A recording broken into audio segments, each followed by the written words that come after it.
Buongiorno, buongiorno, di nuovo in diretta con Focus TG. Andiamo a Trebaseleghe da Valentina Visentin, da Cristian Roque Allende per il quindicenne che è stato travolto e ucciso da un automobilista sotto inchiesta. I giornali riportano anche il gesto del padre della vittima che avrebbe detto all'automobilista: non hai colpe. Vediamo il titolo del Gazzettino di Venezia. Andiamo in diretta a Trebaseleghe, a te Valentina.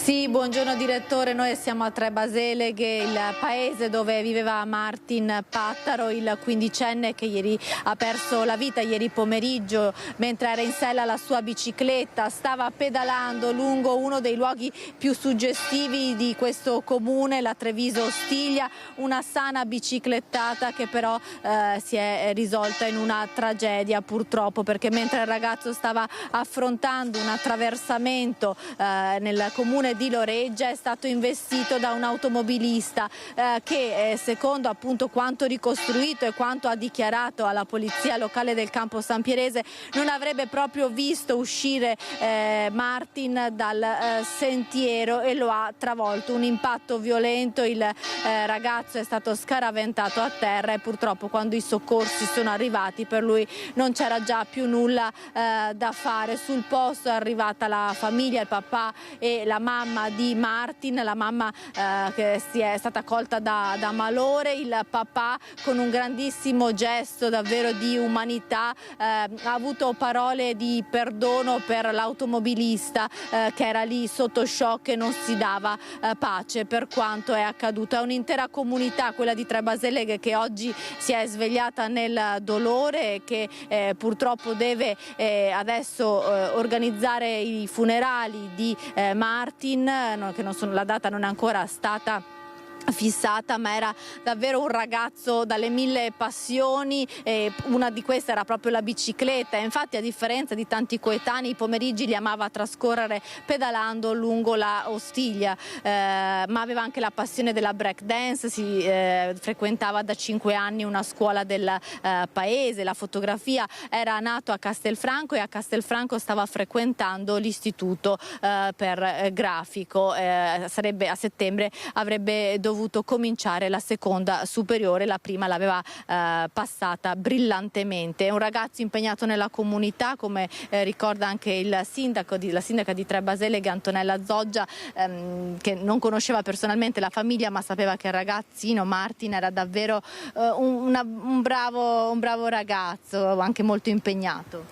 Sì, ci uniamo davvero al dolore della famiglia, dei genitori, che io immagino essere immenso, e ricordiamo Martin come davvero un bravo ragazzo, un ragazzo vitale, un ragazzo pieno di passione, che partecipava alle attività del paese, ha fatto l'attività del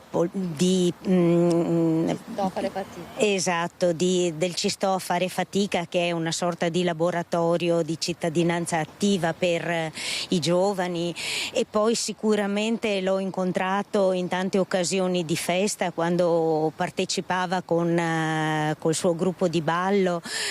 Conoscevo di vista il papà, ma non personalmente.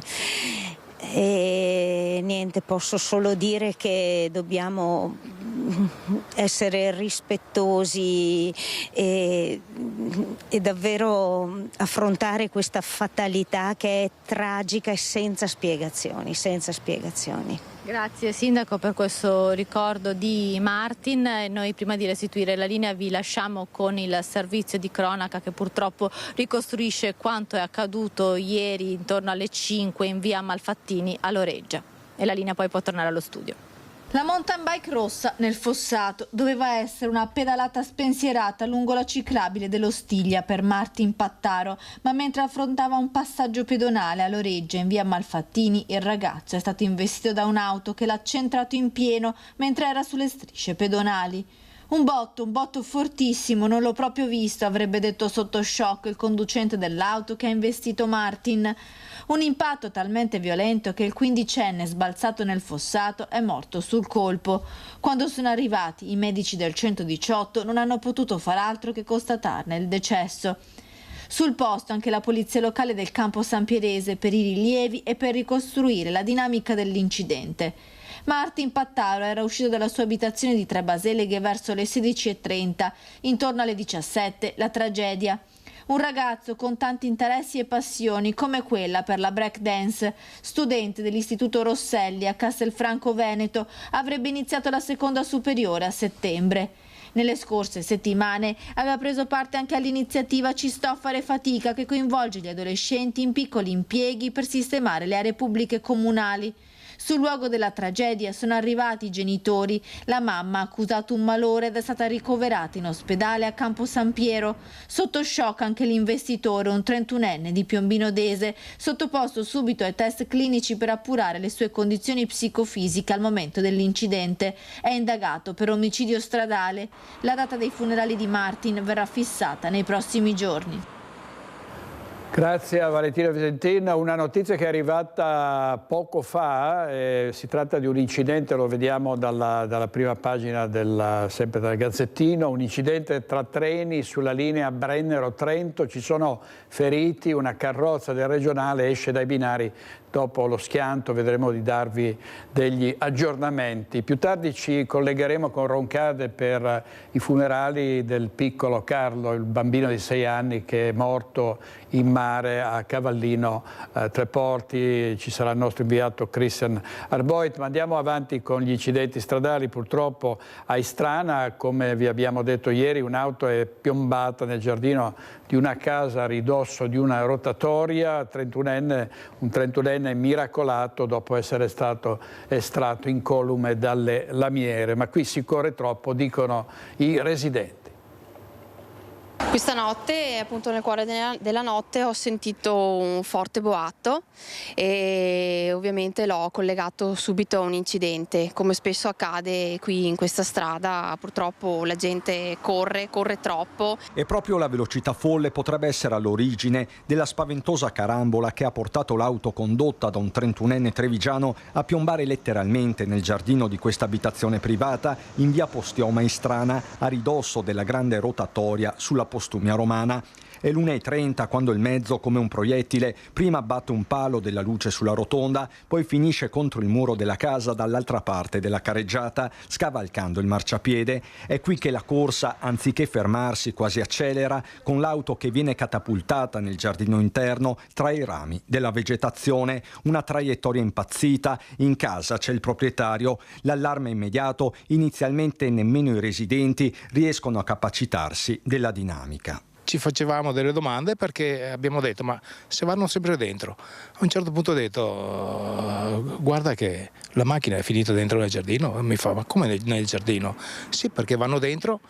Dopo siamo scesi, quando era già arrivata l'ambulanza e i vigili del fuoco siamo scesi e abbiamo visto proprio che la macchina era dentro nel giardino della casa. Sul posto operatori del SUEM 118, carabinieri e vigili del fuoco, sono questi ultimi a estrarre il 31enne dalle lamiere e poi con l'autogru a recuperare la carcassa del mezzo, praticamente irriconoscibile. La situazione sembra critica, ma l'uomo si salva e una volta in ospedale viene dichiarato fuori pericolo di vita. Gli è andata bene in questo caso e siamo tutti felici, però decisamente qui i guidatori sono sempre ultimamente fuori controllo, non rispettano i limiti e corrono decisamente troppo. Io ho anche una dashcam, ogni tanto mi fermo a vedere i filmati e si vedono di quelle manovre.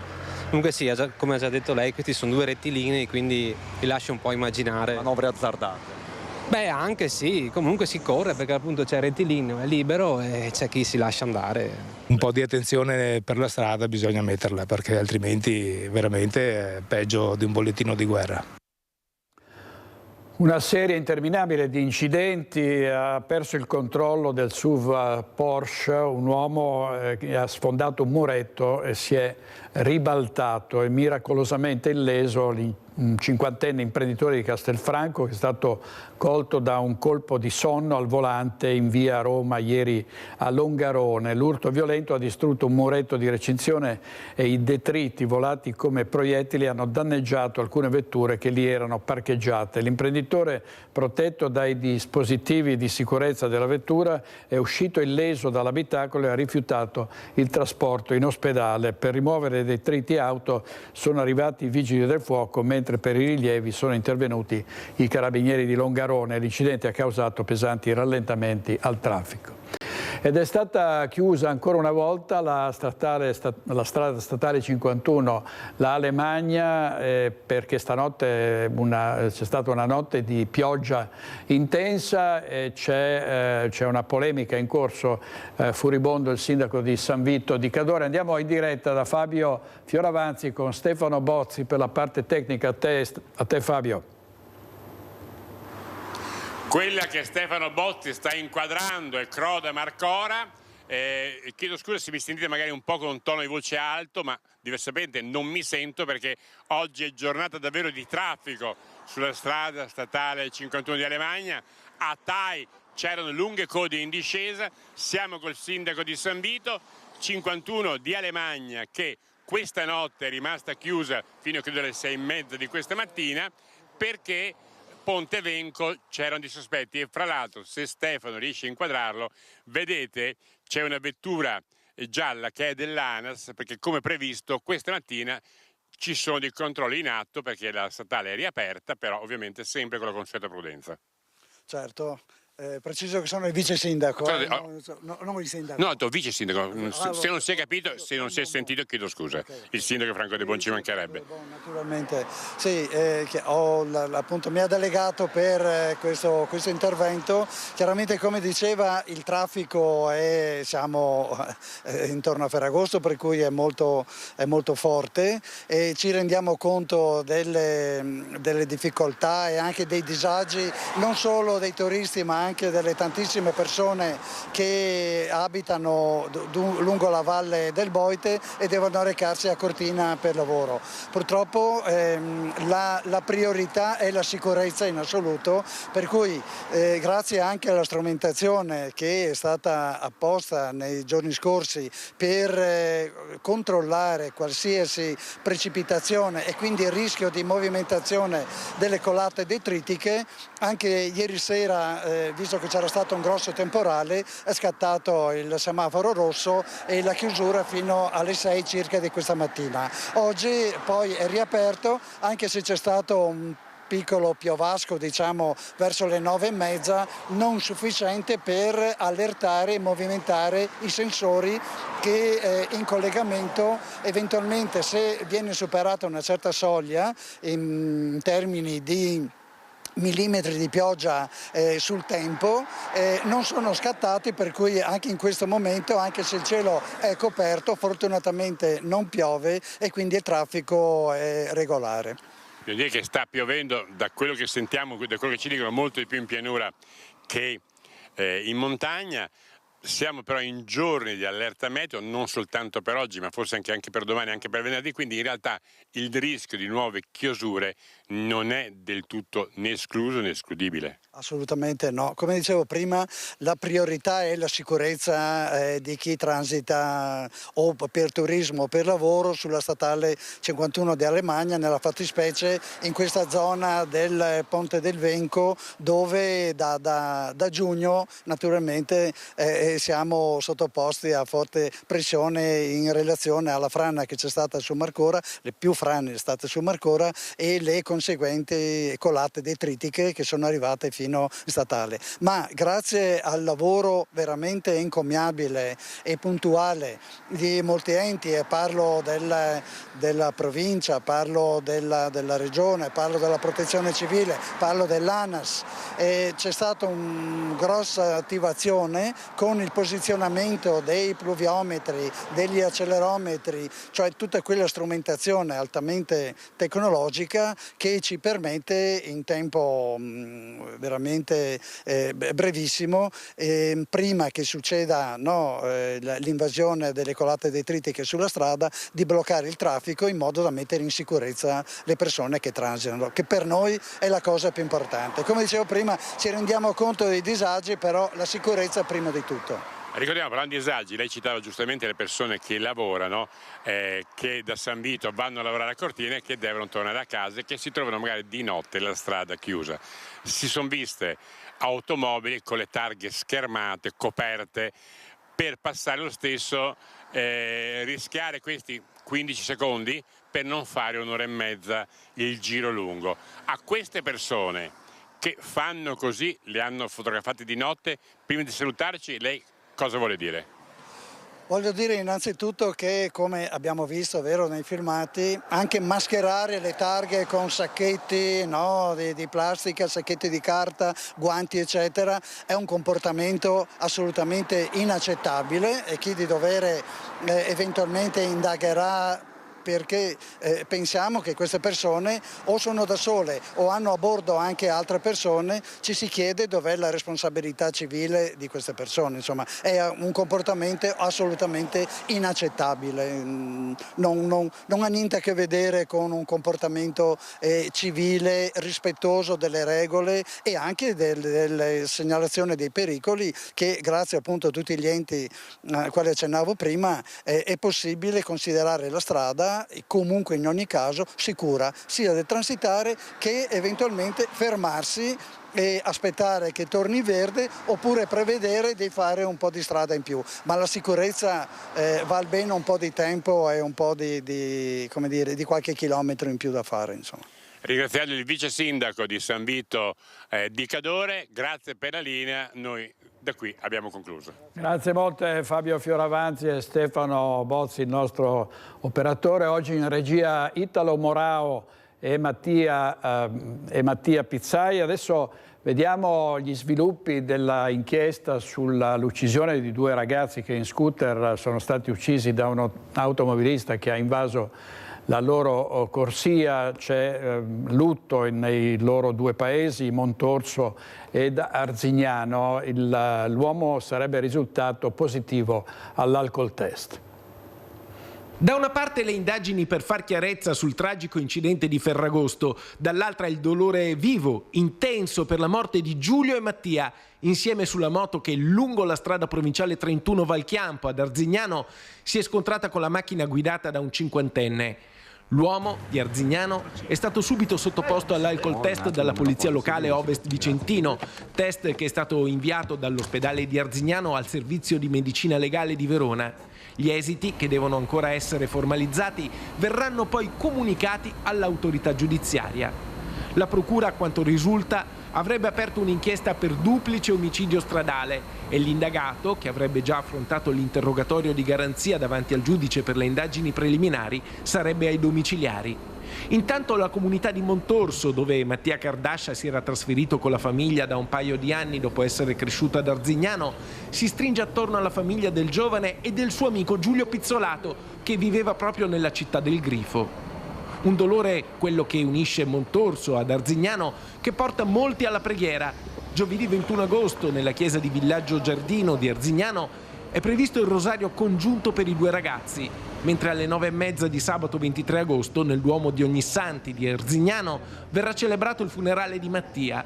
Non risulta ancora una data, invece, per l'ultimo saluto a Giulio, due amici uniti in un tragico destino. Vediamo con i nostri registi una notizia pubblicata da Nuova Venezia appena arrivata. Un infarto in spiaggia a 14 anni, una ragazza gravissima si è sentita male ad Una Verde mentre era sotto l'ombrellone con i genitori, da giorni accusava qualche malessere, è stata trasferita d'urgenza in rianimazione all'ospedale di Treviso in prognosi riservata. I funerali del piccolo Carlo, un bambino di 6 anni che ha perso la vita in mare, sotto gli occhi della mamma dei bagnanti che hanno cercato il suo corpo per ore. Andiamo in diretta da Christian Arboit a Roncade. Con Arboit c'è anche Alberto Pivetta, il nostro operatore. Pivetta, a te Christian. Buongiorno direttore, anche da parte di Alberto Pivetta per la parte tecnica. Ci troviamo sul sagrato della chiesa arcipretale di Roncade, dove questa mattina si è dato l'ultimo saluto a Carlo Panizzo, per tutti Carletto, il bimbo di 6 anni morto in mare la scorsa settimana a Cavallino Treporti. Entreranno nella storia le immagini della catena umana impressionante che si è formata durante i soccorsi, la mobilitazione generale di uomini e mezzi, poi il triste epilogo dopo diverse ore di angoscia. Questa mattina un dolore collettivo profondo ha avvolto i familiari di Carlo Panizzo, la mamma Dana, il papà Fabio, mamma e papà che hanno trasportato la piccola bara, il piccolo feretro bianco di Carletto, lo hanno trasportato fuori dalla chiesa con il lancio dei palloncini affidato ai Boy Scout, ai volontari, ai piccoli amici di Carletto. Durante l'omelia Don Marcello si è soffermato sul ruolo degli educatori, su quanto educare possa essere rischioso, comporti dei pericoli. Ha invitato tutti a non giudicare Don Marcello e si è interrogato sul senso profondo del vivere, sul senso di tragedie come questa, perché Dio muoiono bambini così piccoli. E poi il momento forse più straziante, la lettera aperta di papà Fabio, la lettera aperta del papà che si era rivolto direttamente a Carlo Panizzo, parlando di un amore incondizionato. Tu Carletto ci hai insegnato ad amare e noi continueremo a imitarti. E ha usato un'immagine papà Fabio, quella della marea, parlando di Carletto come di una marea di affetto che cresceva di giorno in giorno. Poi quella stessa marea, ha detto il papà, ti ha restituito a noi dopo che la corrente ti aveva portato via. Parole straordinarie che hanno rivelato anche una fede profonda. Senza fede, ha detto sempre il papà, non andremo da nessuna parte. Sarebbe veramente difficilissimo elaborare, accettare una tragedia di questa portata, un momento così terribile. C'era tutta la comunità di Roncade questa mattina ai funerali. La chiesa non ha contenuto le centinaia di persone che sono arrivate da ogni angolo, non solo del territorio comunale ma da ogni parte del Veneto. Era presente anche una delegazione di Cavallino Treporti, una delegazione dei soccorritori, gli uomini della Capitaneria di Porto, l'Associazione Nazionale Carabinieri, insomma tutto quell'universo che si era mobilitato per quel pomeriggio, quella notte straordinaria di soccorsi. A loro è andato il grazie di papà Fabio e anche il grazie della mamma Dana. Sindaco, insomma una giornata difficilissima quella di oggi per la comunità di Roncade. Lei stesso ha istituito il lutto cittadino. Una giornata difficile, sì, abbiamo istituito il lutto cittadino. Oggi le persone presenti erano veramente tantissimi cittadini, tantissimi compagni di Carlo, genitori, tantissime associazioni, alle quali ringrazio tutte, che si sono strette in un unico abbraccio nei confronti dei genitori, e un saluto a Carlo. Ecco, Carlo che non sarà dimenticato. Lo stesso istituto comprensivo sta adottando un percorso di rielaborazione del lutto. Sì, la dirigente scolastica ha messo in piedi da subito un'iniziativa lodevole di supporto psicologico nei confronti degli insegnanti, dei genitori, dei compagni del piccolo Carlo. Questo poi si aggiungerà ad altre iniziative che porteremo avanti anche noi nel momento in cui si ravvisi la necessità. Perché Carletto non sarà dimenticato. Carletto non sarà dimenticato, ora come ha detto il papà è il momento di rivolgere un sorriso e un bacio al cielo, che Carlo ne sarebbe stato veramente felice.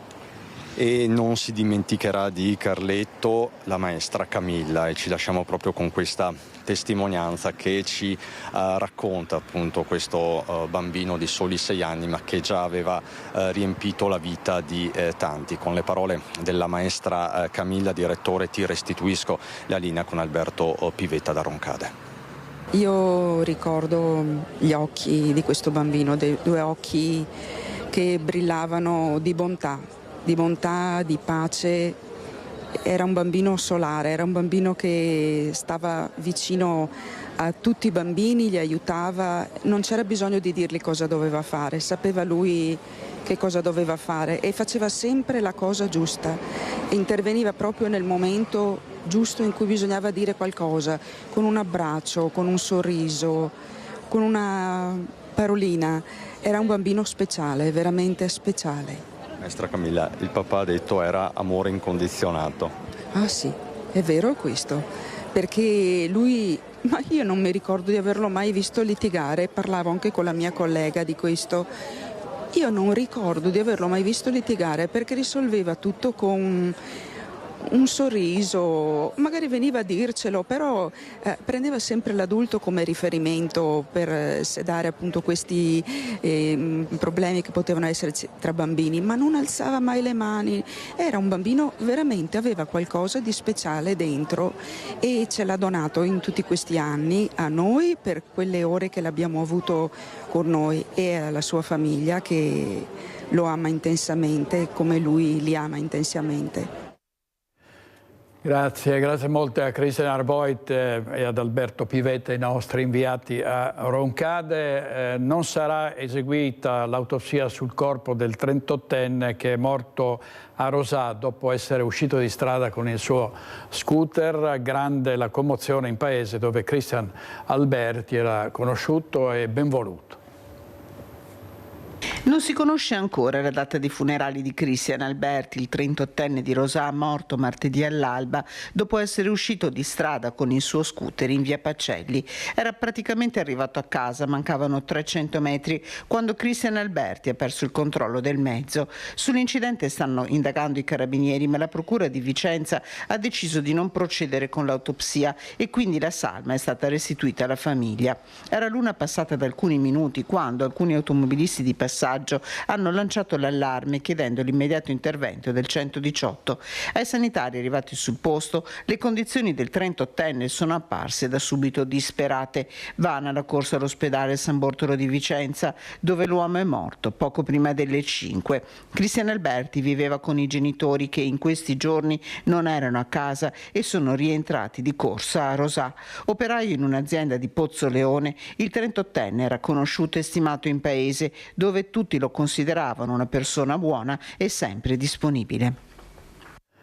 E poi c'è chi davvero si mette in pericolo da solo, come il caso di alcuni ragazzini che si mettono ad attendere i treni per farsi un selfie e vanno sui binari, mettono dei sassi sulle rotaie. È successo sulla Treviso-Venezia, protagonisti dei minorenni, l'allarme a Preganziol, dove i residenti hanno chiesto di arginare questo assurdo fenomeno.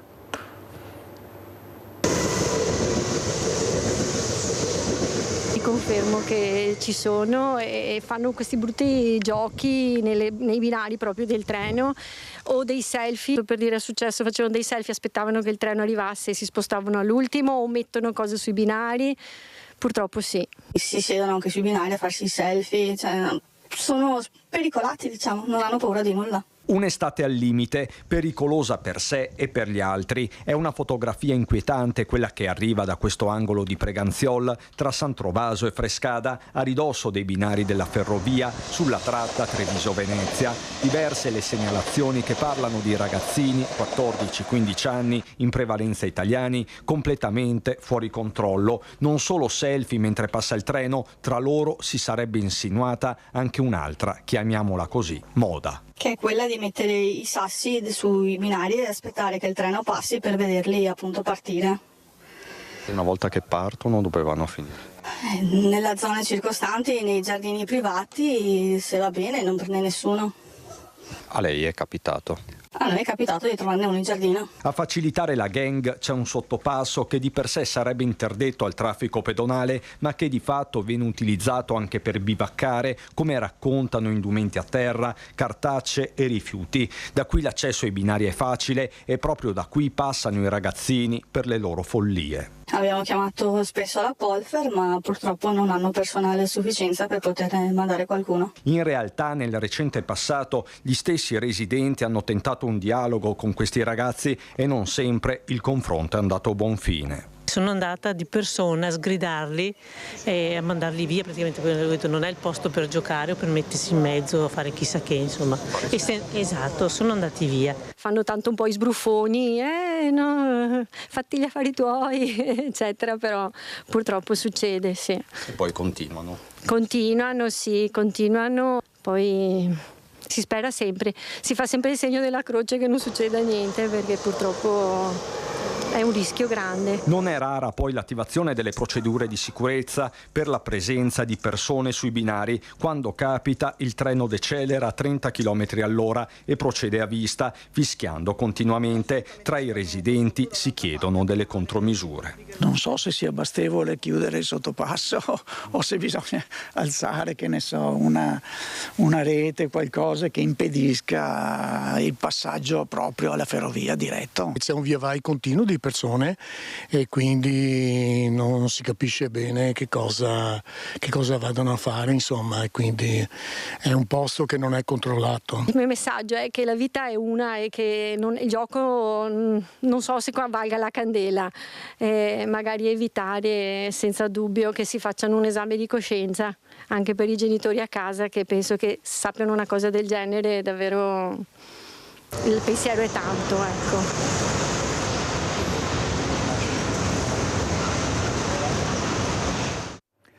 Davvero dei veri incoscienti questi minorenni che si filmano per poi postare questi video, ottenere tanti like. Davvero c'è da chiedersi quale sia poi alla fine la ragione di queste imprese scellerate. Ne abbiamo parlato anche con la sindaca di Preganziol, Elena Stocco, che dice aumenteremo i controlli in questa zona. È importante che tutte le istituzioni e quindi anche la polizia locale sia informata di quelli che possono essere degli episodi di questo tipo. Quindi i canali istituzionali ovviamente ci sono e con la nostra polizia locale siamo più che disponibili ovviamente non solo a intensificare quello che è il presidio del territorio, ma a intervenire anche con la presenza e anche con misure di contatto, di presa di contatto con queste famiglie e soprattutto con i ragazzini stessi, perché capiscano la gravità di questi comportamenti. Tutti noi abbiamo a cuore la sicurezza e l'incolumità dei nostri ragazzi e delle persone e di chi viaggia soprattutto. Quindi massima disponibilità per parlare con questi ragazzi e per far capire che ci sono 1000 opportunità per impiegare il proprio tempo, che qui a Preganziol le attività sono davvero tante e per cui vi invito davvero a non ripetere queste azioni e a venire a trovarmi in municipio perché mi piacerebbe fare con loro un giro per la nostra città e per vedere quelli che sono i punti, le tante attività belle, stimolanti da fare e soprattutto con riferimento al volontariato. Dal caldo torrido alle precipitazioni molto intense di questa notte in buona parte del Veneto c'è preoccupazione soprattutto per possibili altre ondate di maltempo in tante province. Andiamo a Castelfranco Veneto da Lucio Zanato. A te Lucio. Buongiorno direttore, buongiorno ai telespettatori di Rete Veneta. Sì, sono a Castelfranco perché nei giorni scorsi è stato il centro di una tromba d'aria, quindi qui c'è molta apprensione per quanto riguarda il tempo. Però Castelfranco, e torno invece alla notizia di cronaca di Loreggia, è la città dove il quindicenne Matil Pattaro studiava a Rosselli. Proprio per questo il sindaco vuole esprimere il cordoglio alla famiglia e non solo. Sì. volevo appunto cogliere l'occasione per esprimere il sentimento di vicinanza alla famiglia di Martin, a tutti coloro che aveva come cari, i compagni di classe, tutta la comunità che si stringe a lui appunto in questo momento, a questa famiglia in questo momento particolarmente doloroso. E colgo anche l'occasione per dire che è l'ennesima purtroppo tragedia che nasce da un momento di distrazione, perché sembra essere così, l'ha ammesso anche l'automobilista, ed è una delle questioni sulle quali dobbiamo lavorare un po' tutti, e quindi avere della responsabilità nel momento in cui si conduce un mezzo, perché si possono causare danni a se stessi o agli altri. Detto questo, torniamo proprio alle previsioni, al maltempo che, come hai detto tu giustamente direttore, questa notte ha imperversato un po' per tutto il Veneto. Però prima di passare, diciamo così, a quello che viene messo in atto, ti dico che ho sentito il nostro meteorologo, il generale Giancarlo Iannicelli, essendo generale dell'aeronautica, ci ha fatto le previsioni al volo, e le previsioni al volo dicono che praticamente oggi pomeriggio peggiorerà in maniera sensibile il tempo, poi continuerà per la giornata di giovedì. Venerdì invece ci sarà un miglioramento, sabato nuovo peggioramento, poi domenica bel tempo. In tutto questo lui ha calcolato circa 40 mm di pioggia, però dice, come sempre con le variazioni climatiche non si può sapere se è tutta diffusa oppure se addirittura si concentrerà quindi molto di più in un unico punto, e proprio per questo insomma bisogna stare un po' attenti. Però la cosa positiva è poi domenica bel tempo, quindi fine settimana torna sostanzialmente l'estate, e sarà un'estate insomma per chiudere bene anche il mese di agosto.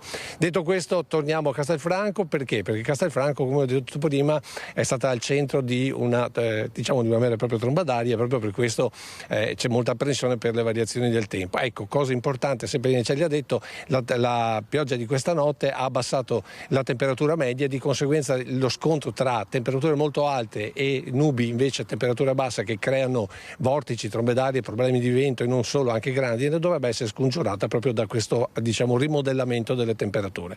Però voi qui a Castelfranco state, come si dice, con le orecchie dritte. Noi sì, abbiamo anche, in virtù delle esperienze passate, anche quelle recenti, insomma una sensibilità maggiore, chiamiamola così. Io ho già disposto le aperture delle boe qui del fossato, in modo tale da dare il massimo della potenzialità di deflusso delle acque. Ricordo e attendiamo alle 14 circa dovrebbe uscire il bollettino del CFD regionale, vediamo se confermano ciò che è stato detto poco fa, e sarebbe già sempre la protezione civile, sempre il Dipartimento di Protezione Civile, vediamo che tipo di bollettino emaneranno. Castelfranco è sostanzialmente pronta, anche se insomma è un termine brutto quello di dire pronta. Noi stiamo monitorando, attendiamo di capire come evolverà. È già una cosa positiva che da ieri ad oggi ci siano delle previsioni in miglioramento. Poi, come abbiamo visto domenica, quando capitano 10 minuti di fortunale come la tromba d'aria che abbiamo visto appunto domenica, credo si possa fare poco se non quello di cercare di limitare i danni sensibilizzando le persone ad assumere comportamenti responsabili. Ecco, siamo in allerta gialla, quindi non propriamente proprio a grande rischio, però l'appello ai cittadini? L'appello ai cittadini è di tenersi informati, di usare tutti i canali di comunicazione che sono a disposizione. Quelli autorevoli? Quelli autorevoli, e sono molti, c'è quello del comune, c'è quello dell'ARPA, insomma ormai i cittadini sono abbastanza consapevoli di quali sono gli strumenti da usare. Voglio ricordare che dall'anno scorso ad oggi diversi interventi di manutenzione sono stati fatti, sia da parte del consorzio così come dal comune, da tutti gli interessati e i competenti sulla gestione delle acque. Il tempo lascia sempre alcune incognite che non si possono prevedere, bisogna cercare di stimare, di essere prudenti e cercare di farsi magari di lavorare per niente, cioè essere pronti anche e che non serva, piuttosto che intervenire in un momento di criticità importante. Quindi pronti con i sacchi e le paratie e pronti. Non facciamo allarmismo, diciamo, però teniamoci informati. I cittadini a Castelfranco hanno messo in pista alcuni sistemi di difesa passiva che nel momento in cui dovessero servire sono pronti ad attivare. Io direi in questo momento di attendere un attimo e capire come evolve. Ecco, comunque tenerli là pronti, voglio dire, ecco sì, nel senso non nasconderli o dimenticarli. Però io ho portato qui il presidente del Consorzio Piave, Amedeo Gerolimetto, perché prevenire è meglio di curare, e voi avete già messo in moto tutti i tecnici e soprattutto avete aperto le paratie. Beh, noi da questo punto di vista siamo strutturati e siamo organizzati proprio perché siamo preoccupati di fronte a un'allerta, come succede con tutte le allerte, scatta un protocollo interno dove si procede poi automaticamente a adottare tutte quelle misure che servono per poter recepire più acqua possibile da quella che arriva da in alto. In questo caso specifico abbiamo ridotto quasi più di metà tutta l'irrigazione sostanzialmente, e perciò abbiamo i corsi d'acqua che sono in grado di ricevere molta di questa acqua, ma soprattutto abbiamo i bacini, per quel che riguarda il bacino dell'Avenale in particolare, che è in grado di stipare oltre 700.000 metri cubi d'acqua, sono pronti, vuoti e pronti per essere utilizzati qualora fosse necessario. Le previsioni, come è stato anticipato prima, ci sono delicate, bisogna stare attenti, soprattutto dopo le 2 di questa notte inizierà appunto una fase turbolenta, perciò bisogna essere pronti secondo me. Ecco, questo vale non solo per l'Avenale ma anche ad esempio la zona di Cordignano, in una battuta? Vale un po' su tutto il nostro territorio evidentemente, e per quel che riguarda Cordignano, che spesso se ne è discusso e parlato in questi giorni, in passato, perché purtroppo è stata vittima di allagamenti pesanti a seguito dei suoi affluenti, il Caron e altri, essendo a ridosso della zona pedemontana, ma questo vale per tutto il nostro territorio pedemontano, che avendo alle spalle la montagna, dove si creano forti precipitazioni che arrivano improvvisamente a ridosso di questi paesi, è difficile rispondere quando ci sono queste bombe d'acqua che sono ingovernabili. Là, per quel che riguarda Cordignano, come si diceva prima, la cava Merotto, che dovrà evidentemente essere sistemata e sagomata in modo diverso per poter recepire più acqua dal Meschio. Comunque le condotte che ci sono oggi che portano l'acqua al Meschio sono aperte e pronte a ricevere se dovesse essere necessario. Quindi tutti pronti, sperando che non succeda nulla. E con questo ti restituisco la linea, direttore. Grazie molte a Lucio Zanato e ai suoi ospiti Marcone e Gerolimetto, grazie molte Lucio. Adesso torniamo alla cronaca nera. Un ragazzo ha bevuto un drink alla Pride Village di Padova con altre 2 persone appena conosciute, e poi ha denunciato di essere stato violentato. Sarebbe successo la notte di Ferragosto. Il 20enne dice di essere stato narcotizzato perché si sentiva stordito. Si è risvegliato in un'area verde vicino alla stazione ferroviaria di Padova, dolorante e ancora stordito la mattina dopo Ferragosto. Un ragazzo di 20 anni ha denunciato di essere stato drogato e poi violentato dopo aver trascorso una serata al Pride Village. Quando si è svegliato vicino alla stazione, i suoi ricordi erano ancora confusi. Ha cercato di ricostruire quanto accaduto durante la serata e si è presentato negli uffici della polizia ferroviaria. Gli ultimi ricordi risalgono appunto alla notte di Ferragosto. Il giovane era al Pride Village, aveva conosciuto un paio di ragazzi, pare che uno di loro gli abbia offerto una bevanda. Il giovane ha raccontato di non aver assistito alla preparazione del cocktail, che gli sarebbe stato portato direttamente al tavolo da uno dei 2 giovani che aveva appena conosciuto. Poi le immagini diventano piano piano più sfocate. L'ultimo ricordo è di lui che viene trasportato a braccio fuori dal Pride dai 2 ragazzi. Il 20enne potrebbe essere stato narcotizzato con qualche sostanza allucinogena sciolta nel drink e poi portato nell'area verde e quindi violentato. Quando si è svegliato al mattino era dolorante ed è stato curato in pronto soccorso. La denuncia del giovane è arrivata anche in procura. Nelle prossime ore verranno visionate le immagini delle telecamere di sorveglianza del Pride Village per cercare di individuare le persone che erano insieme al 20enne. Servizio di Valentina Visentina. Adesso andiamo a Marghera, dove c'è molto degrado sul sagrato della chiesa di San Michele, tra siringhe, sbandati, sangue infetto, e con il parroco che è costretto a pulire quanto lasciato dai tossicodipendenti. In diretta Anna Maria Parisi. Sul sagrato della chiesa di San Michele, qui in via Fratelli Bandiera 100, dove ci troviamo, a volte non si prega ma si raccolgono anche le immondizie, siringhe, cartacce, resti dello spaccio e di quello che lasciano i tossicodipendenti nel momento in cui si ritrovano anche sugli scalini della piazzola. Una scena che più volte si è ripetuta davanti agli occhi del parroco Don Mauro Aglic, con cui abbiamo parlato e costretto lui stesso ci ha raccontato a volte a ripulire di quanto lasciato appunto da chi staziona abitualmente qui lungo il piazzale. Insomma, una scena che si ripete quasi abitualmente. Oggi il piazzale è lindo e intonso, ripulito anche dalla pioggia di poche ore fa, ma una scena che si ripete non soltanto qui, ci dice Don Mauro Aglic, ma anche in altri luoghi della città, poco lontano da qui, specie nella chiesa di Sant'Antonio, dove lui stesso è parroco con lo stesso incarico, che si trova a pochi metri da qui, nei pressi del municipio di Marghera. Di questo sono già informate le istituzioni e le autorità locali, anche con la Caritas diocesana, ma per le quali evidentemente, nonostante l'attenzione sia massima, si crede si debba averne maggiormente per tenere ancora più monitorata la situazione a Marghera, dove il degrado purtroppo è generalizzato anche e soprattutto per via dello spaccio.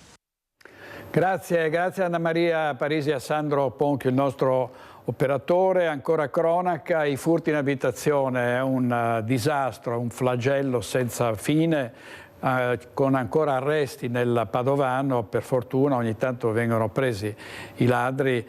Padovano che è bersagliato dai colpi. In manette è finito un 33enne sudamericano fermato dai carabinieri a 2 Carrare.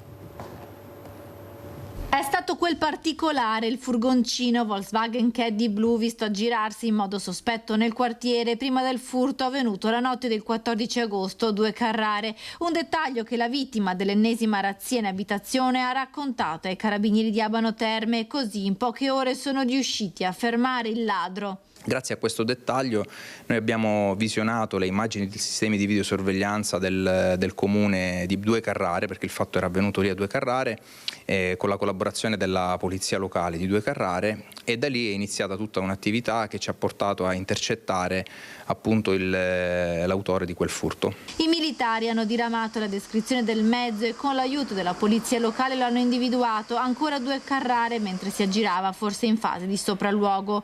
Quando il van si è fermato poco lontano, hanno bloccato il conducente mentre cercava di sbarazzarsi delle chiavi del furgoncino. Un 33enne cileno senza fissa dimora. All'interno del mezzo aperto, grazie alle chiavi che lo straniero stava gettando, sono stati trovati attrezzi da scasso e vari capi di abbigliamento e i documenti di un connazionale di 47 anni che è stato denunciato e che al momento ancora non è stato trovato. Durante gli accertamenti i carabinieri sono risaliti ad un altro furto commesso dai 2 predoni, è avvenuto poche ore prima dal Bignasego. Le videocamere di sorveglianza infatti avevano ripreso i 2 ladri mentre entravano in una casa con indosso gli stessi indumenti ritrovati nel van. I ladri, approfittando delle case vuote per le vacanze, stanno facendo razzia nella provincia di Padova. Ecco allora i consigli dei carabinieri: importante in primis azionare sempre il sistema d'allarme. Installare sistemi d'allarme e di attivarli sempre, anche quando ci si allontana per brevi momenti. Altri suggerimenti che do chiaramente sono quelli di dotarsi, se possibile, di sistemi di videosorveglianza oppure di sistemi di difesa passiva come grate alle finestre, alle porte, e soprattutto quando si va in vacanza di evitare di divulgare sui social foto che testimoniano appunto della nostra prolungata assenza dall'abitazione. In quei casi l'altro suggerimento che si dà, anche se ormai la stagione estiva volge al termine, il periodo delle vacanze, ma comunque è un suggerimento che giova darlo sempre durante tutto l'anno, quando ci si assenta per periodi prolungati, e sarebbe il caso comunque di lasciare le chiavi a un vicino o a un parente di fiducia che sistematicamente possa dare un'occhiata all'abitazione. Ora le indagini dei carabinieri proseguono per verificare l'eventuale coinvolgimento dei 2 sudamericani in ulteriori furti avvenuti di recente nella provincia. Era arrivata una telefonata al 118, un uomo che annunciava la volontà di togliersi la vita, e sono arrivati tempestivamente i soccorritori che sono riusciti a salvarlo proprio appena in tempo. Francesco Rattai. Un'ultima telefonata al 118 annunciando l'intenzione di togliersi la vita. All'operatore del SUEM solo le indicazioni del suo nome e del cognome per poi riattaccare. Il soccorritore ha quindi allertato immediatamente la centrale operativa dei Carabinieri di Padova, che ha rintracciato l'utenza della persona che aveva chiamato. Si trovava in un comune della Bassa Padovana. I soccorritori, giunti sul posto, hanno trovato l'uomo privo di sensi all'interno della sua auto, con il motore acceso e con un tubo di gomma che riversava i gas letali nell'abitacolo. Subito soccorso dai carabinieri, è stato affidato alle cure dei sanitari, che sono riusciti a rianimarlo e a ricoverarlo all'ospedale di Monselice, dove è rimasto in osservazione. Anche i carabinieri intervenuti per liberare l'uomo sono stati medicati avendo inalato il gas. Ricordiamo che, per chi è in difficoltà, sono attivi numeri telefonici come quelli del Telefono Amico o della The Lounge Foundation, pronti a dare un supporto. Stava trascorrendo qualche giorno in Trentino la 62enne di Saunara, che è morta lunedì per una embolia polmonare mentre stava passeggiando in montagna. È stato un malore ad uccidere Katia Ferrin, la padovana di Saunara, 62enne, morta mentre era in vacanza con il marito a Molveno, in Trentino. La donna, lunedì, è stata colpita da un'embolia polmonare mentre camminava lungo il sentiero delle grotte nel cuore delle Dolomiti di Brenta. Il marito ha subito allertato i soccorsi, che lo hanno guidato telefonicamente nelle prime manovre per cercare di salvarle la vita, con loro anche un infermiere inglese che si alternava all'uomo. Tutto tragicamente inutile. All'arrivo dell'elicottero della Guardia di Finanza, i soccorritori hanno solo potuto constatare il decesso. La salma di Katia Ferrin, dopo il nulla osta del magistrato, è stata trasportata a Padova. Non è ancora stata fissata la data dei funerali, ma dovrebbero tenersi entro la fine della settimana. Katia Ferrin, originaria di Sant'Angelo di Pieve di Sacco, dove risiedono ancora gli anziani genitori, era residente da anni a Saunara, comunità alla quale era molto legata, impegnata nel volontariato sia in parrocchia sia nella biblioteca comunale, dove era una calorosa presenza. Una donna molto vivace, molto presente, molto allegra, e che sicuramente ha segnato tutta la comunità questa perdita di Katia. E come sindaco e come rappresentante appunto di questi territori mi sento di essere vicina davvero al marito. Erano una coppia molto affiatata e non avevano figli, ma erano molto uniti fra di loro, e quindi sento di esprimere appunto il massimo cordoglio nei confronti appunto di tutta la famiglia, in particolare appunto del marito.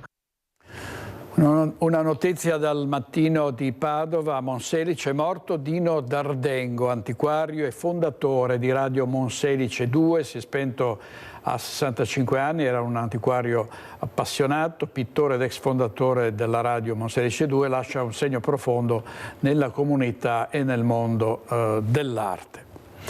Ancora cronaca nera, urla e paura nel pomeriggio in un bar a Mestre, dove un cliente di 40 anni insanguinato, brandendo un coltello, ha minacciato di morte la titolare dopo una lite in strada in Corso del Popolo.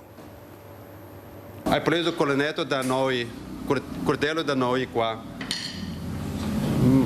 Non so cosa succede con la mia moglie, ok? Fuori hai fatto casino. Quando viene da me, perché lui la mano già con il sangue, ok? Racconta così, ancora sotto shock per la moglie, Kyu Xiaofang per tutti Fabio. Gira ripetutamente tra le mani il coltello rubato poco prima dal lavandino del suo bar, il Jolly di via Milano, da un cliente entrato nel locale con i vestiti già sporchi di sangue che gli colava anche dalla mano ferita, sporcando anche i tavolini all'esterno del bar. Il cliente, un 40enne italiano, volto noto alle forze dell'ordine, eppure tra il quartiere. Qua, abita qua dentro, quella gente sempre fa un casino. Cliente noto anche per seminare zizzania, è entrato per minacciare di morte la moglie del titolare del bar, moglie che ora si trova sedata in ospedale a Mestre. Il fatto alle 14, tra il fuggi di chi era lì per bere un caffè, come questo cliente che ha chiesto l'anonimato. Il ragazzo era molto alterato, comunque ha cominciato a dire parole tipo è un periodo che mi rompi le scatole, è un periodo che mi rompi le scatole, qua e là, guarda che torno, do fuoco a questo, mi minacce. E dalle minacce il coltello sventolato con furia, il sangue addosso al cliente reduce da una violenta lite poco prima in Corso del Popolo. Parrebbe per questioni di soldi legati allo spaccio di sostanze stupefacenti, con il quarantenne entrato quindi al bar incolpando la titolare cinese della sottrazione del suo cellulare. Ha cominciato a discutere con la signorina del banco, la barista. Tipo mi manca il telefonino, non c'è il telefonino. Minuti interminabili di terrore, quelli vissuti dalla moglie di Q, che raccontava di aver avuto la sensazione il quarantenne potesse colpirla con il coltello da un momento all'altro. Solo il pronto intervento delle forze dell'ordine chiamate d'urgenza ha messo fine a quei momenti di paura. Adesso un attimo accompagnata un attimo all'ospedale adesso, perché sento paura, perché lui è diabete e mai succede così con il coltello. Disarmato e bloccato, il quarantenne è stato posto dagli agenti delle volanti in stato di fermo, con la sua bicicletta rimasta poco più in là, chiusa con un lucchetto sul sagrato della chiesa di Altobello. Servizio di Anna Maria Parisi della nostra redazione di Venezia Mestre. Adesso vediamo la movida fracassona di Bassano del Grappa. È da tempo che ci sono polemiche, richieste di interventi, locali chiusi. È andata a fare una inchiestina Chiara Gaiani. Siamo nel cuore di Bassano, dove è entrato in vigore dal 31 luglio il patto civico tra 34 locali della città e l'amministrazione comunale. Ringraziamo Gino Brunello, che è il presidente dei baristi dell'Ascom di Bassano. Un patto civico che in realtà è un ritorno per voi e che voi avete sottoscritto con forza e con convinzione. Sì, è una cosa che chiedevamo con forza all'amministrazione da un po' di anni, per ritornare un po' a avere un dialogo sia con l'amministrazione, che comunque ce l'abbiamo sempre avuto. Il più era avere un tavolo di confronto con i residenti del centro storico. Ecco, è stata un'estate comunque segnata da risse durante i periodi della movida.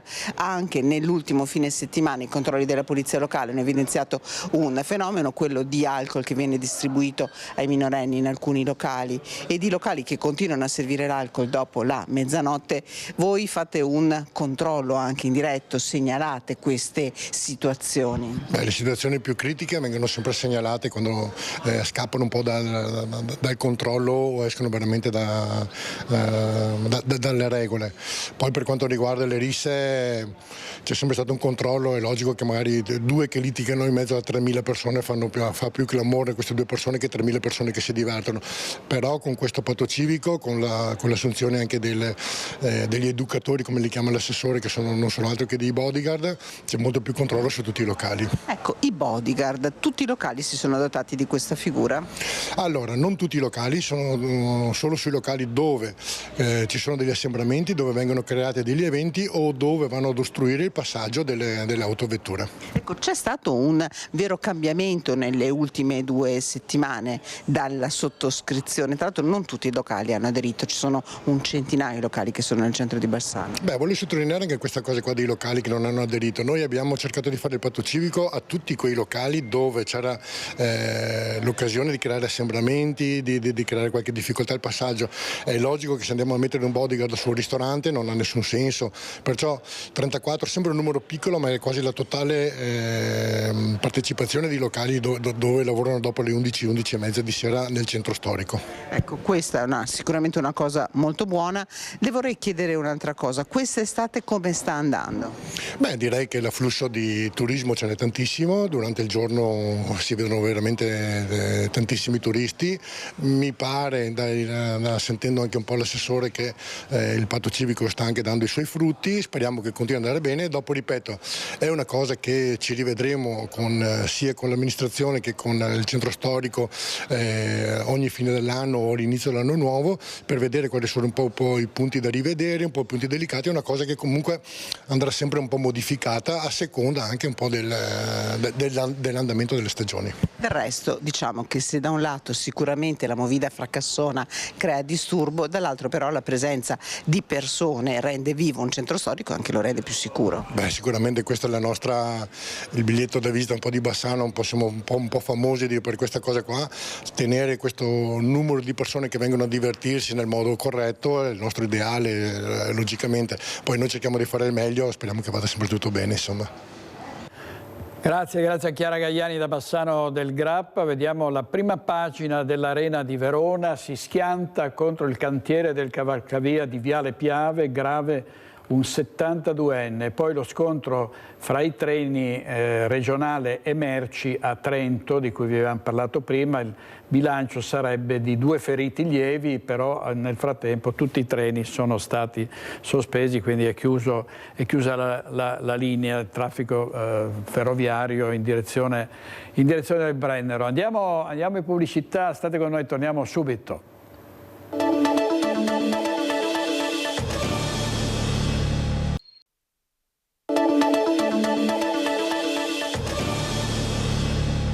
Siamo in Friuli Venezia Giulia con la nostra redazione di Udine. Avevano provato a dar fuoco al suo bar di notte senza un apparente motivo, notevoli i danni e poteva anche andare molto peggio. Il gestore del locale Dolce Vita di Cervignano si sfoga ai nostri microfoni e dice: ormai la notte c'è da avere paura.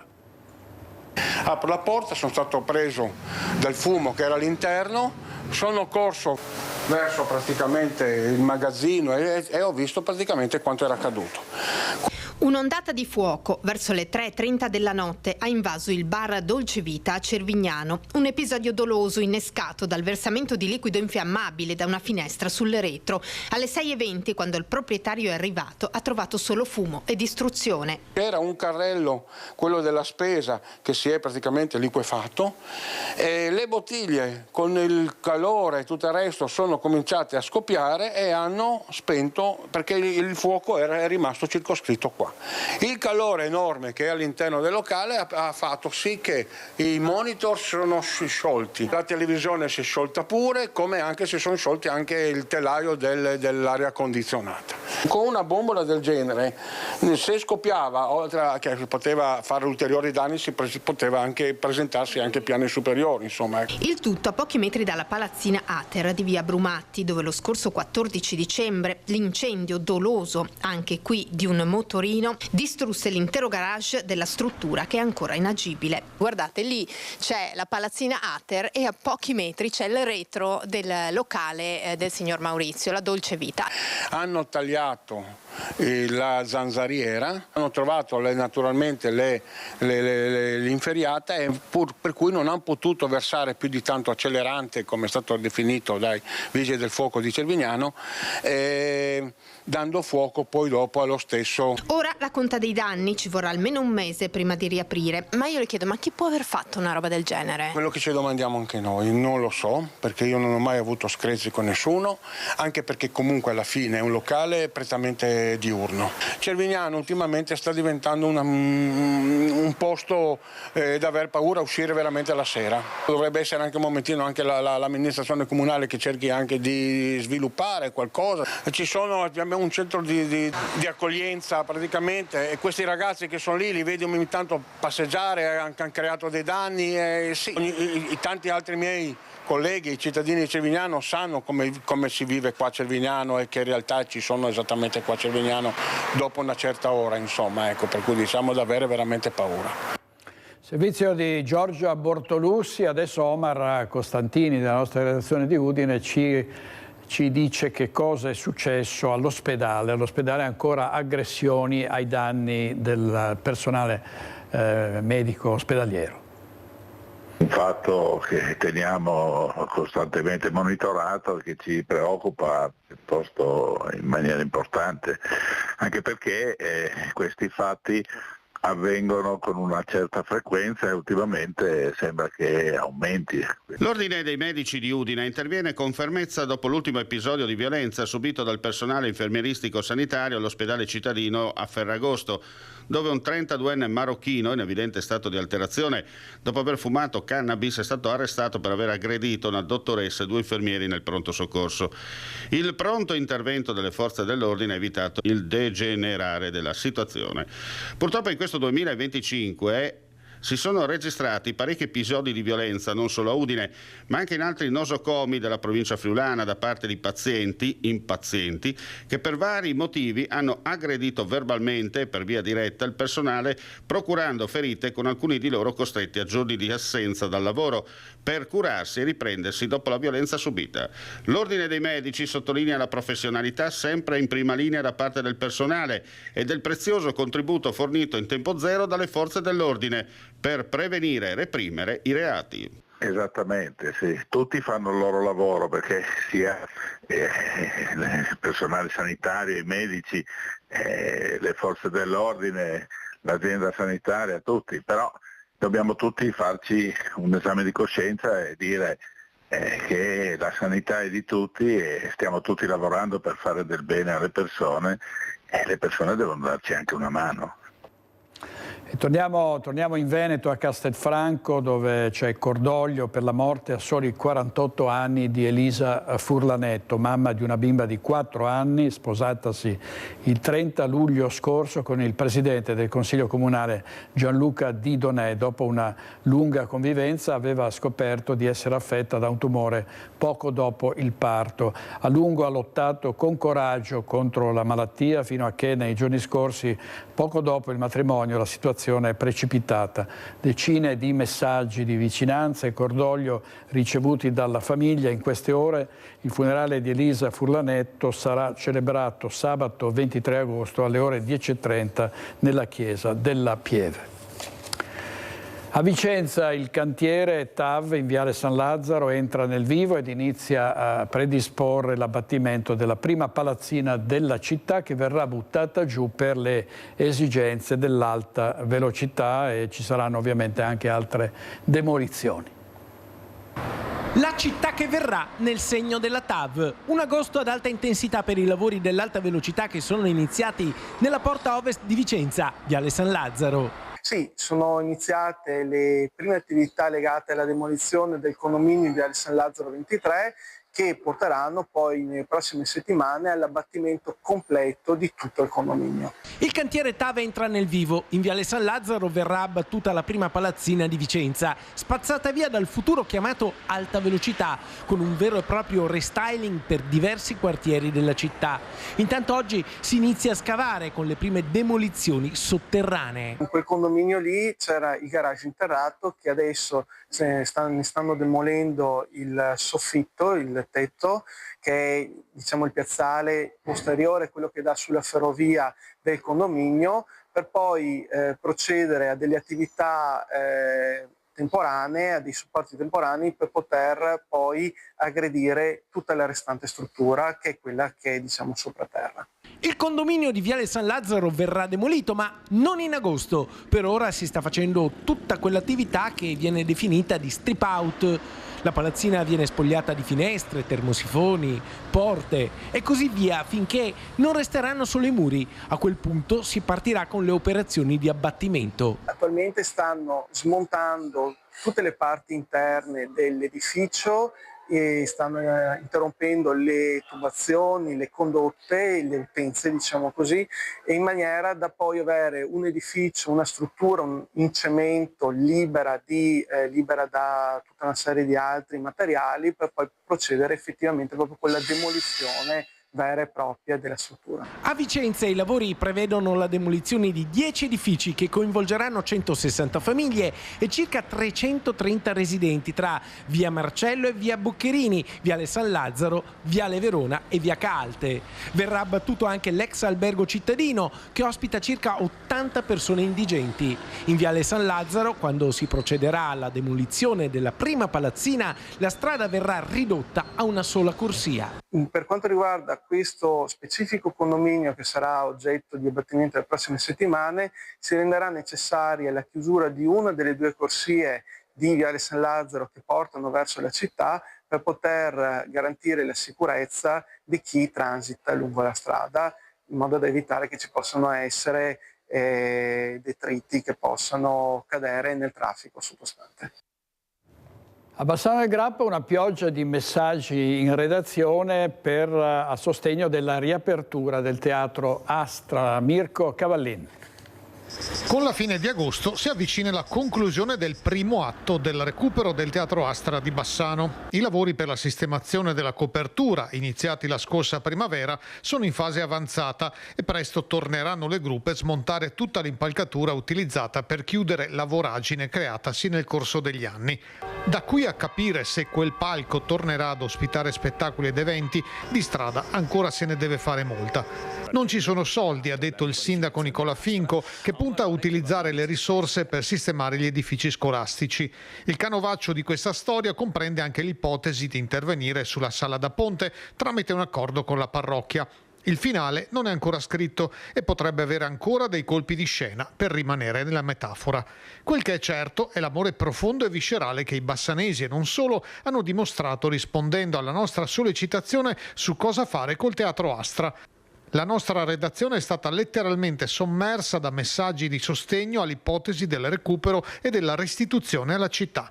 Salvare è la parola chiave che si ripete costantemente nella maggior parte dei messaggi. Salvate il teatro, salviamo il teatro e poi ancora recuperare, restituire sono gli altri verbi utilizzati per parlare dell'Astra. Tutti quanti fanno trasparire l'affetto e in qualche modo anche i ricordi emotivi legati al luogo e all'istituzione che per anni ha fatto cultura in città. E non solo per Bassano, ma anche per il comprensorio, dove peraltro non ci sono attualmente strutture attive simili per dimensioni e capienza. Bisogna arrivare a Thiene e Vicenza ad ovest, ad Asolo e Castelfranco ad est per trovare un'offerta teatrale e un cartellone di spettacoli. E così tutti spingono per l'Astra in modo chiaro, netto, univoco. La volontà e il desiderio popolare dovranno fare i conti, come detto, con le possibilità economiche da un lato e con le volontà politiche e imprenditoriali dall'altro. Sull'Astra soffia un vento di desiderio dei suoi spettatori, ma almeno adesso non ci piove più dentro. Credo che abbiano inserito anche il suono del vento. Adesso un messaggio tra l'altro chiarissimo per il sindaco Nicola Finco. Andiamo a Padova dove il salvataggio, dopo il salvataggio del cedro di Piazzale Santa Croce, c'è una polemica per un altro grande albero ornamentale abbattuto, a quanto pare per un errore, la denuncia dei cittadini. È rimasto solo il tronco del grande cedro di Via Dall'Arzare all'Arcella, una pianta che è stata abbattuta all'improvviso. La denuncia arriva anche questa volta dall'associazione Onda, che si batte contro il taglio degli alberi. Gianluca Stefani, presidente del comitato padovano, mostra le foto del prima e del dopo con il tronco dell'albero tagliato e ha contattato l'assessore al verde Antonio Bressa. Da una prima ricostruzione sembra che la pianta sia stata abbattuta per un errore della ditta incaricata della potatura. La giustificazione è stata che l'albero è stato abbattuto dalla ditta per un errore, che all'inizio avrebbe dovuto eseguire soltanto una rimonda del secco.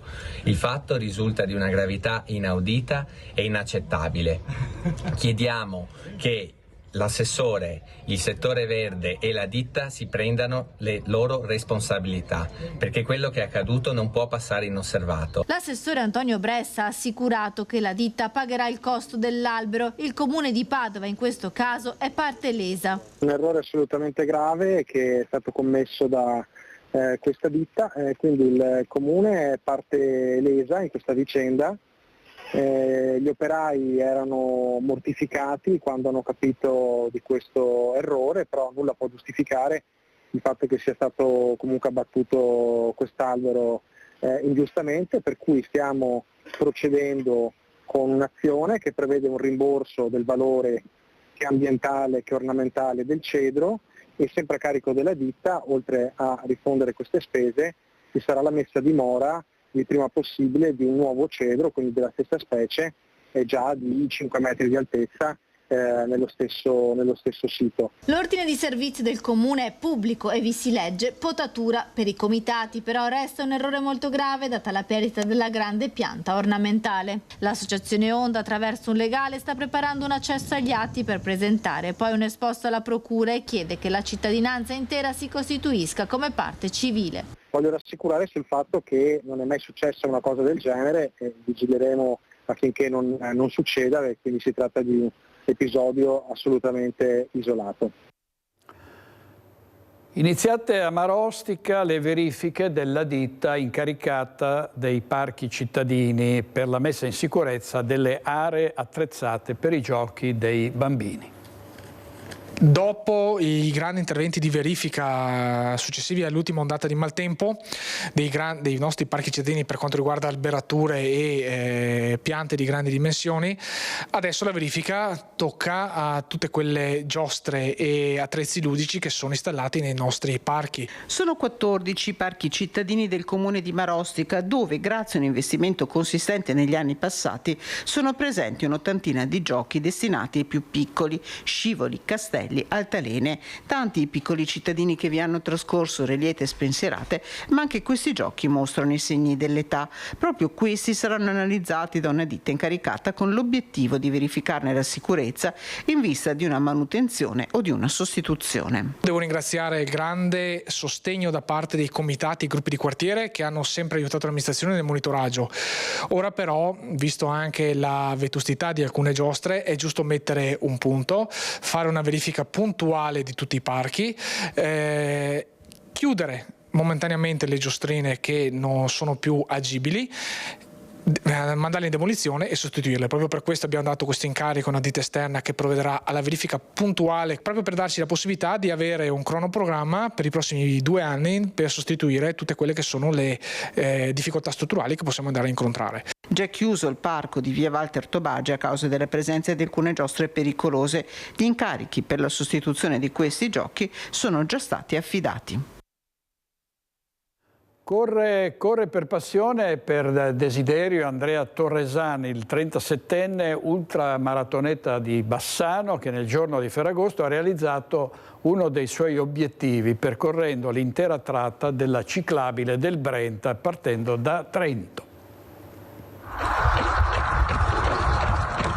Era da anni che ce l'avevo in previsione questa cosa e quest'anno però sono riuscito a farla. Ecco, siamo partiti in 2 alle 3 di mattina da Sant'Eusebio, siamo andati a Trento in furgone e da lì siamo partiti alle 5. Tutti di corsa, 95 km da Trento fino a Bassano, dove è arrivato intorno alle 14 con un tempo di 8 ore e 55 minuti che ha già in progetto di abbassare. È la prima volta che la ciclabile del Brenta viene coperta di corsa in completa autosufficienza, un progetto fortemente sognato da Andrea Torresan, ultramaratoneta che per scelta vive accanto alle montagne a Sant'Eusebio, un desiderio di correre che per Andrea Torresan è una necessità.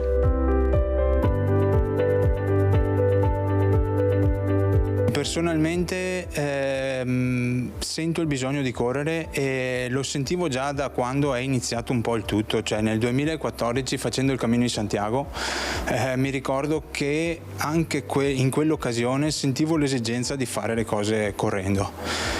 Sembra un po' Forrest Gump, ma no. Comunque sì, e di farlo anche nel minor tempo possibile. Ultramaratoneta per passione, Andrea Torresan ha 37 anni. Per prepararsi alle gare e ai cammini in solitaria si allena tutti i giorni lungo il Brenta, il fiume che il giorno di Ferragosto gli ha fatto da spalla. Questo è un super aiuto, cioè è un amico che c'è sempre a disposizione, per non parlare di quello che è la componente paesaggistica, che secondo me è tutto l'Argine, tutto il lungo Brenta, tutta questa parte qua, oltre a essere bellissima riduce anche molto quella che è la sensazione di fatica. Già pronto per nuovi progetti Andrea Torresan, che tra un mese correrà la 100 miglia di Rovereto. I prossimi progetti saranno sicuramente Padova, Cimagrappa, che anche questo è da un po' d'anni che ce l'ho in cantiere, ma è una questione di far combaciare i tempi. E poi sicuramente c'è un Vicenza, Venezia, un qualcosa di tutta pianura, e c'è la dorsale del Grappa e poi sì, cercare cammini, cercare dei percorsi che siano ripetibili a tutti. Io metto giù un tempo, io o chiunque può farlo, e insomma dar valore a questo territorio che è il territorio in cui vivo, che mi piace.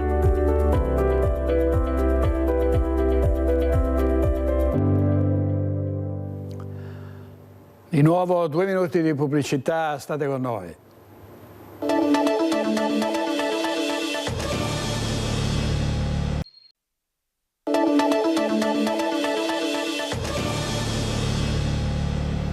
Quante volte durante una giornata capita di essere contattati dai call center, sia sui telefoni fissi che sui cellulari? Compaiono numeri con prefissi italiani, ma sono telefonate che spesso arrivano dall'estero, e da oggi i nuovi filtri dell'Agcom bloccheranno proprio queste chiamate sui telefoni fissi per ora. Da novembre toccherà anche ai cellulari. I cittadini però restano scettici. Sentiamo.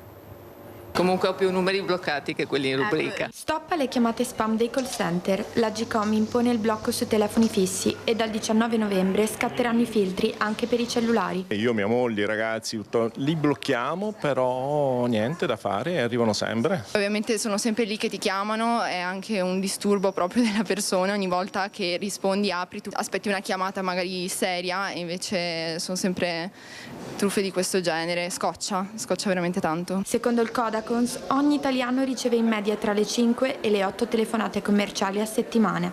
In totale 15 miliardi di chiamate in un anno nel nostro paese. E la pazienza dei cittadini è al limite. Ho installato Truecaller, un'app che li blocca. Io rispondo e sto zitta perché adesso con l'intelligenza artificiale ho molta paura. Dico la verità, che magari registrano la mia voce e la utilizzano per creare una voce falsa mia, anche per dare magari accesso a dati miei personali. Fastidio, ma anche tanta sfiducia. In molti non credono che le nuove misure possano davvero bastare. A volte ho ricevuto anche dei messaggi su WhatsApp, quindi potrebbe essere che sì, insomma, anche se hanno comunque risolto la questione delle chiamate, probabilmente ci contatteranno in altro modo. Spingeranno su un tipo di marketing diverso, magari social, ma troveranno un modo comunque per fare il loro lavoro, magari non più telefonico. Potranno trovare vie alternative, però credo che magari è già un passo in avanti e lo faranno sicuramente. Adesso magari per mail, già lo fanno per mail, magari continueranno sotto quel punto di vista, speriamo, basta. Vediamo lo sport al Palaverde, l'avvio della nuova stagione della mitica Imoco Volley, in attesa del ritorno delle nazionali e di coach Santarelli, che sono impegnati nei mondiali in Thailandia. La lunga striscia di trofei non ha tolto alle Pantere la fame delle vittorie. Vincere non ti annoia mai.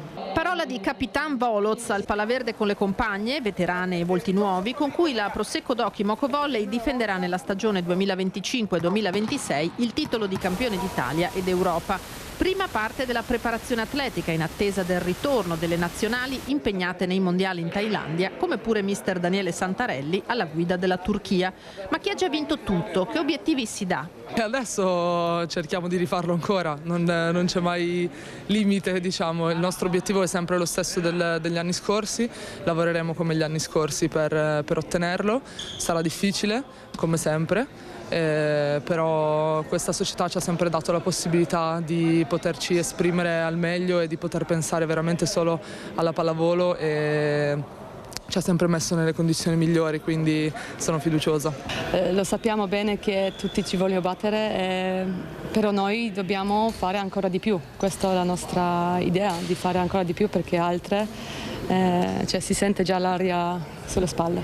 Le Pantere hanno fame di nuove vittorie, dice Voloz, alla 9ª stagione in maglia giallo-blu. Anche quest'anno l'inserimento in squadra di compagne giovani e motivate darà freschezza e nuovo slancio. Il palazzetto mio è familiare, conosco lo staff, per me è bellissimo anche tornare in questa città che quando ero piccola non ero riuscita ad apprezzare pienamente, però adesso sono pronta per fare un bel anno pieno. Tra gli inserimenti più significativi la palleggiatrice americana Jenna Ewert. Lei è molto competitiva e la prima cosa che vuole mettere in campo a disposizione della squadra è questo senso di competitività, voglia di vincere. Una squadra costruita tassello dopo tassello dai due presidenti Pietro Maschio e Piero Garbellotto per rimanere ai vertici mondiali. L'anno scorso si sono allineati tutti i pianeti, come Prosecco Docchi Mocavolli siamo contentissimi, ma vediamo di ricominciare panciatare a lavorare da buoni veneti. Partiamo con grandissimo entusiasmo e, come dice spesso il nostro capitano Voloz, la nostra bandiera del Gennaro, la migliore in Moca è quella che deve ancora venire. Servizio di linea Paronetto ed erano in 500 sugli spalti al Palaverde per il primo allenamento.